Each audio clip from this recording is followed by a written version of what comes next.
These professional cheerleaders know how to arrive in mint condition. They take JetBlue premium flights where the seats recline into beds and doors close for privacy. What I love about Mint as well, it's elegance, but with a small e. But if you don't have access to the small e, the editor of Photos Travel says some simple steps can have you sweet dreaming while flying.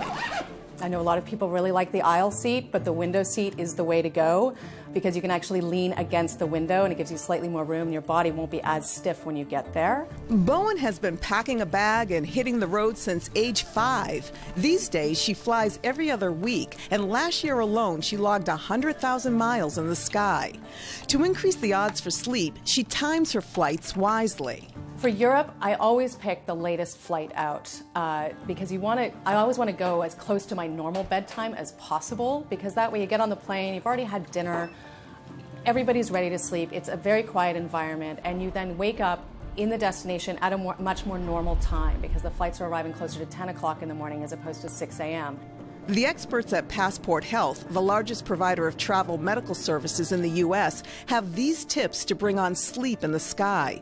Fly non-stop, dress in layers, choose quieter seats, avoid those near bathrooms or galleys. Remember, emergency row seats have more legroom but often don't recline. Bring a blanket and a U-shaped pillow. The pillow will keep your head from wobbling when sleeping.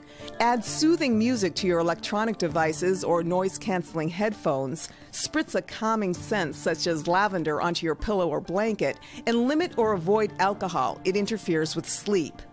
Bowen also avoids caffeine and instead sips chamomile tea, and she tries to follow a bedtime routine. Definitely recommend doing that as best you can. I know it's hard, especially with flights that leave at varying hours, but if you're going to be going to sleep for several hours, try to actually go to the bathroom and brush your teeth.